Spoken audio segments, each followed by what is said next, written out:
আজকে আমরা মানব জীবনের অত্যন্ত গুরুত্বপূর্ণ অপরিহার্য একটি অনুষঙ্গ একটি বিষয় বিবাহ নিয়ে আলোচনা করব। ইসলাম স্বভাবজাত সহজাত ধর্ম।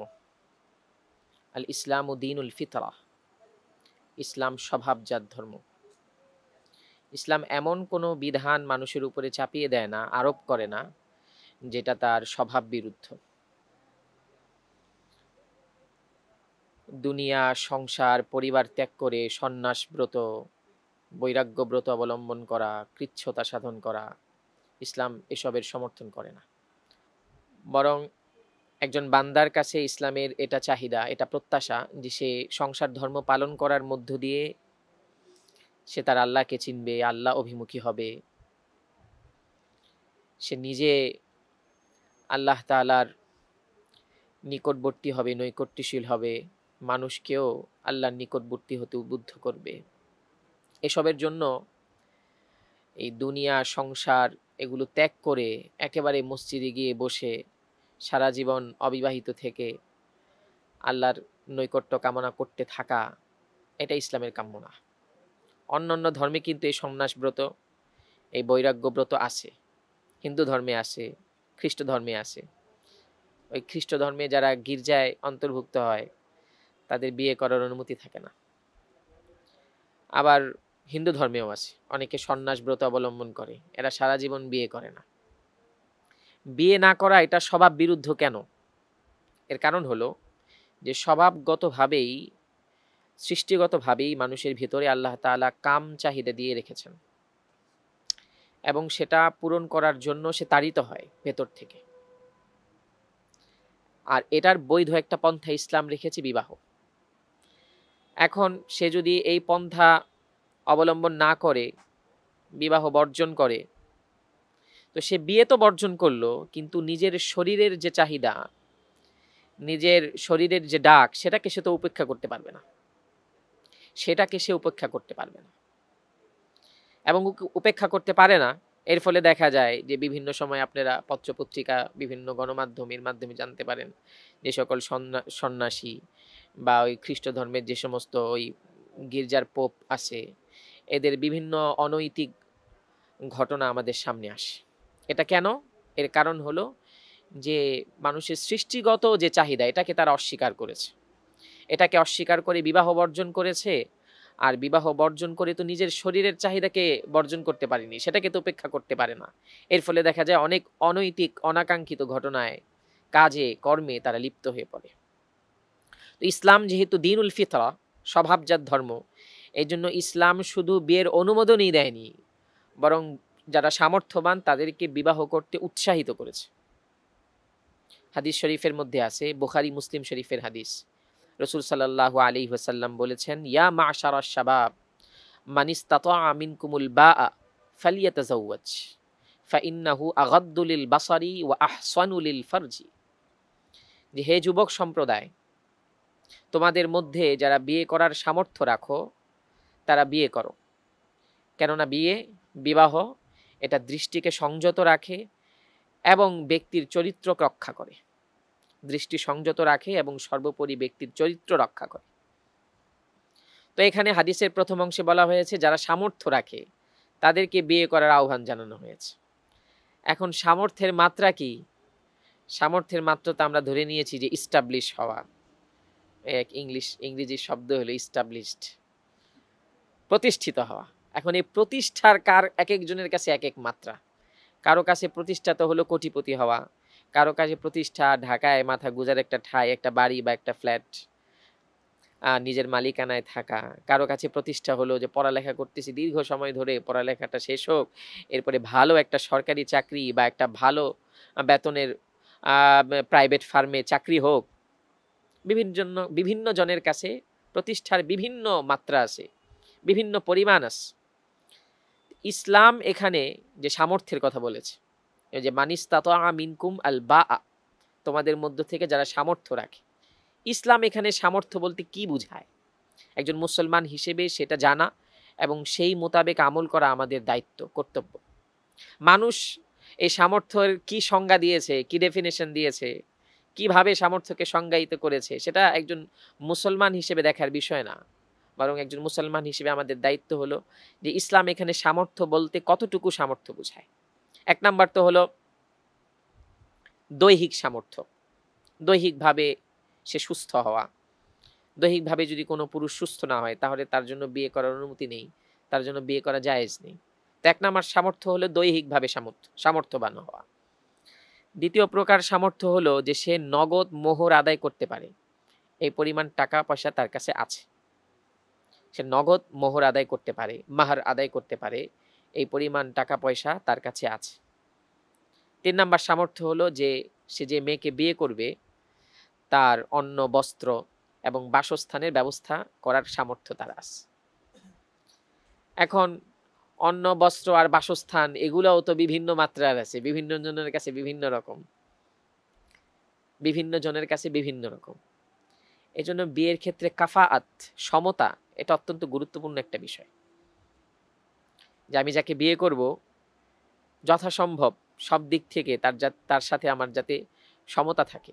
সব দিক থেকে সমতা থাকা জরুরি করা হয় নাই, কিছু কিছু বিষয়ে সমতা থাকলে কি হয়, দাম্পত্য জীবনটা সুখকর হয়। যে সমস্ত উটকো ঝামেলা, অনাকাঙ্ক্ষিত ঘটনা সৃষ্টি হয়, এগুলো এড়ানো যায় যদি এই সকল সমতাগুলোর প্রতি বিবেচনা করা হয়। তো হাদিসের মধ্যে বলা হচ্ছে সামর্থ্যের কথা।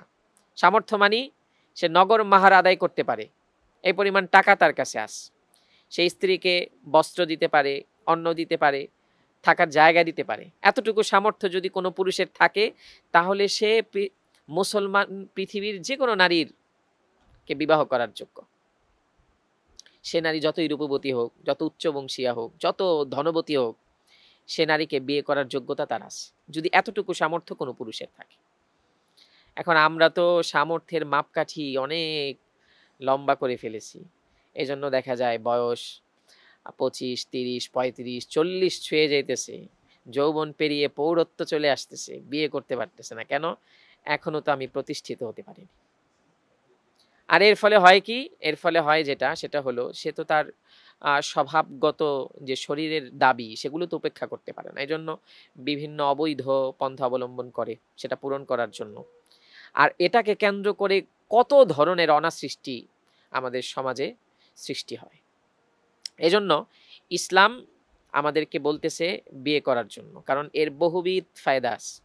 হাদিসের মধ্যে তো এটাও বলা হয়েছে যে সালাসাতুন হাক্কুন আলাল্লাহি আউনুহুম, 3 শ্রেণীর লোক এমন আছে যাদেরকে সহযোগিতা করা, সাহায্য করা আল্লাহর দায়িত্ব হয়ে যায়। এর মধ্যে এক শ্রেণী হলো ওয়ান্নাকিহুল্লাযী ইউরিদুল আফাফ, ওই ব্যক্তি যে ব্যক্তি তার চরিত্র রক্ষার জন্য বিয়ে করতে চায়। যে ব্যক্তি তার চরিত্র রক্ষার জন্য বিয়ে করতে চায় তাকে সহযোগিতা করা আল্লাহ তাআলার কর্তব্য হয়ে যায়, দায়িত্ব হয়ে যায়। আল্লাহ তাআলা নিজ দায়িত্বে তাকে সহযোগিতা করেন এবং এটা বাস্তব সত্য। আপনি জরিপ চালিয়ে দেখেন যে যে ব্যক্তি এরকম নিয়তে নিজের চরিত্র রক্ষার জন্য, নিজের ইফাত রক্ষার জন্য, চরিত্র রক্ষার জন্য বিয়ে করেছে, তো বিয়ের পরে দেখা যায় যে আল্লাহ তাআলা তাকে অনেকভাবে সহযোগিতা করেছে। আগে দরিদ্র ছিল, চাকরি ছিল না, তার চাকরি হয়ে গেছে। বিয়ে করার পরে ভরাডুবি হয়েছে, এরকম লোক খুব কমই দেখা যাবে যে বিয়ে করে সব শেষ। এরপরে যদি এরকম হয় তাহলে তার পিছনে তালাশ করে দেখা যাবে যে সে সদুদ্দেশ্যে বিয়ে করেনি, বিয়ে করছিল বড়লোকের মেয়ে দেখে, ভাবছে টাকা পয়সা ভালো পাবে, কিন্তু পরে দেখা গেছে শ্বশুর তো কঞ্জুস, সে আর সহযোগিতা করে নাই। তো উদ্দেশ্য তো ছিল গলত, অসৎ উদ্দেশ্যে বিয়ে করেছিল, নিজের চরিত্র রক্ষার জন্য করেনি, বরং সম্পদের লোভে বিয়ে করেছে। তো সম্পদ তো পায়নি, বরং আরো ভরাডুবি। তো কেউ যদি এই উদ্দেশ্যে বিয়ে করে যে ইউরিদুল আফাফ, সে নিজের চরিত্র রক্ষা করতে চায়, তাহলে এটা আল্লাহর দায়িত্ব হয়ে যায়। আল্লাহ তাকে সহযোগিতা করবেন, সাহায্য করবেন, এবং এটা প্রমাণিত সত্য কথা, এটা কোনো থিওরি না, প্রমাণিত সত্য কথা। এজন্য বিভিন্ন হাদিসের মধ্যে কারো যদি বিয়ে করার সামর্থ্য থাকে তাহলে সে যেন দ্রুত বিয়ে করে নেয়, এই ব্যাপারে আমাদেরকে উদ্বুদ্ধ করা হয়েছে। বিয়ের তো অনেক ফায়দা আছে, এর মধ্যে 1 নাম্বার ফায়দা তো হলো যে মানুষের স্বভাবগত যে কাম চাহিদা আছে বিয়ের করার ফলে এটা পূরণ করা সহজ হয়ে যায়, এটা পূরণ করতে পারে মানুষ, এবং এটা খুব গুরুত্বপূর্ণ। এই সুযোগ ব্যবস্থা যদি না থাকতো, তাহলে দেখা যেত যে মানুষ যত্রতত্র সম্পর্ক তৈরি করার চেষ্টা করতেছে, দৈহিক মিলনের চেষ্টা করতেছে এবং এটাকে সৃষ্টি করে কত ধরনের অনাকাঙ্ক্ষিত ঘটনা ঘটতেছে। আমাদের সমাজেই দেখেন প্রতিনিয়ত কত ধরনের উৎকট ঘৃণ্য ঘটনা আমাদের সামনে আসতেছে এবং অধিকাংশই দেখা যায় যে বিবাহ বহির্ভূত সম্পর্কের কারণে এই সমস্ত ঘটনা আসতেছে। বিবাহ বহির্ভূত সম্পদের কারণে একজন একজনকে মেরে ফেলতেছে, একজন একজনকে সম্পদের লোভ দেখায়া তারপরে বিয়ে করতেছে না, ঘুরাইতেছে বলছে বিয়ে করব এই প্রত্যাশা দিয়ে রাখছে, কিন্তু পরবর্তীতে দেখা যায় আর বিয়ে করতেছে না। এই বিবাহ বহির্ভূত যত সম্পর্ক, সেটা যে উদ্দেশ্যেই হোক এবং অধিকাংশই হয় এই দৈহিক চাহিদা পূরণের উদ্দেশ্যে, এগুলির পরিণতি ভালো হয় না, বরং ভয়ঙ্কর পরিণতি হয়। দ্বিতীয় ফায়দা তো হলো যে মানুষের জীবনে শৃঙ্খলা আসে বিয়ের মাধ্যমে। যেই ছেলে দেখা যায় বিয়ের আগে অনেক শৃঙ্খলা ছিল না, উশৃঙ্খল, ঘর বাড়ি অপরিষ্কার, হ্যাঁ, রাতের বেলা দেখা যায় যে 12টা-1টার দিকে ঘরে ঢুকতেছে, এরপরে দেখা যায় সকালে ঘুম থেকে উঠতেছে 12টা বাজে, দিনদার কোনো এক মেয়ের সাথে তাকে বিয়ে করিয়ে দেওয়া হয়েছে, তো দেখা যায় সে এখন ফজর নামাজের সময় উঠে গেছে, আবার রাতে ঠিকঠাক মতো 8টা বাজে বা অফিসের পরপরই বাসায় চলে আসতেছে। এটা একটা অনেক বড় ফায়দা, জীবনে শৃঙ্খলা আসে। কারণ মানুষের জীবনের সফলতার পেছনে শৃঙ্খলা অনেক বড় ভূমিকা রাখে, আর বিয়ে সেটা আনে। বিয়ের ফলে মানুষের জীবনের মধ্যে শৃঙ্খলা আসে। আরেকটা ফায়দা হলো যে বিয়ে করার ফলে দেখা যায় যে দৈহিক এবং মানসিক সুস্থতা আসে। বিয়ের আগে দেখা যায় যে একটা মানসিক অস্থিরতা কাজ করে মানুষের ভিতরে। মানসিক অস্থিরতাটা এটা অনেকটা দৈহিক কারণেই হয়। ভিতরে দৈহিক চাহিদা থাকে, সেটা পূরণ করার যথোপযুক্ত জায়গা নেই, এজন্য বিভিন্ন সময় দেখা যায় যে মানসিক অস্থিরতা সৃষ্টি হচ্ছে এবং এটার ফলে দেখা যায় কাজে মন দিতে পারতেছে না, শরীর ভেঙে যাচ্ছে। বিয়ের ফলে দেখা যায় দৈহিক এবং মানসিক স্বস্তি, সুস্থতা, শান্তি ফেরত আসতেছে। ধৈর্য বাড়ে, সহমর্মিতা বাড়ে, ধৈর্য বাড়ে। এটা যারা এখন বিয়ে করেছে তাদের কাছে জিজ্ঞেস করেই পাবেন, এবং আপনি যখন বিয়ে করবেন তখন জানবেন যে বিয়ের পর যে ধৈর্য বাড়ে। কেন? কারণ বিয়ের ফলে একটা সম্পর্ক সৃষ্টি হয় এবং এই সম্পর্ককে টিকিয়ে রাখার জন্য এবং এই সম্পর্ককে মধুর রাখার জন্য সে নিজে অনেক ধৈর্যের পরিচয় দেয়। অনেক জায়গায় ধৈর্যটা দ্বিপাক্ষিক হয়, মহিলাও অনেক ধৈর্যের পরিচয় দেয়, একজন মেয়েও অনেক ধৈর্যের পরিচয় দেয়, একজন পুরুষও ধৈর্যের পরিচয় দেয়। দ্বিপাক্ষিক যখন উভয়ের পক্ষ থেকে ছাড় আসে, ধৈর্য আসে, একে অপরের প্রতি সহমর্মিতা আসে, ভালোবাসা আসে, হৃদ্যতা আসে, তখন দেখা যায় যে একটা সম্পর্ক অটুট হয়, সুন্দর হয়, মধুর হয়। আরেকটা বড় ফায়দা হলো যে আমি যে মেয়েকে বিয়ে করলাম তার পরিবারের সাথে, তার সমাজের সাথে আমার কোনো সম্পর্ক ছিল না, কিন্তু তাকে বিয়ের ফলে দেখা যায় যে আমার রক্তের সম্পর্কের লোকজন যেরকম আপন প্রিয় হয়ে গেছে, বিয়ে করার ফলে তারাও আমার প্রিয় হয়ে গেছে। এই যে মানুষে গোত্রে গোত্রে বংশে বংশে এই যে সম্পর্ক, এই যে সৌহার্দ্য সম্প্রীতি, এই যে আত্মীয়তার বন্ধন, এটা আল্লাহ তাআলার কাছে অনেক প্রিয়।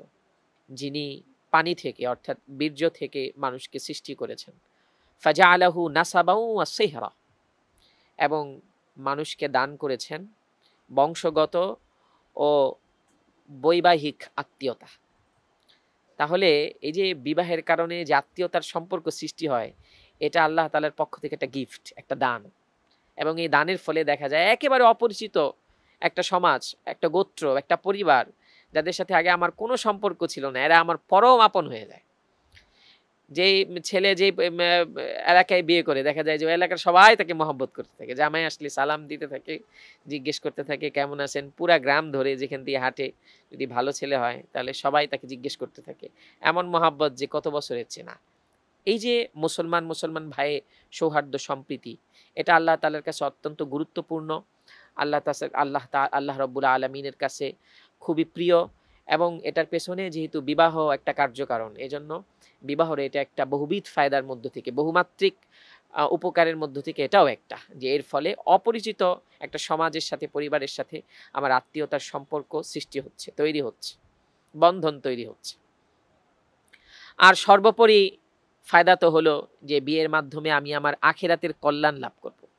যদি বিয়ে না করতাম এবং বিয়ে না করার কারণে যে সমস্ত খারাপিগুলা, অনিষ্টতাগুলা আমার থেকে প্রকাশ পেত, এগুলো বিয়ে করার ফলে প্রকাশ পাচ্ছে না, এবং এর ফলে আল্লাহর নৈকট্যশীল হওয়া, জান্নাতের পথে অগ্রসর হওয়া আমার জন্য সহজতর হচ্ছে। এটা তো হলো বিয়ের সর্বোপরি প্রধান উদ্দেশ্য, যে এর মাধ্যমে ব্যক্তি তার চরিত্রকে রক্ষা করে, আর চরিত্র রক্ষার মধ্য দিয়ে সে আল্লাহকে পায়। আরো অনেক ফায়দা আছে বিয়ের, মোটা মোটা দাগের কিছু বিয়ের উপকারিতা নিয়ে আপনাদের সামনে আলোচনা করা হলো।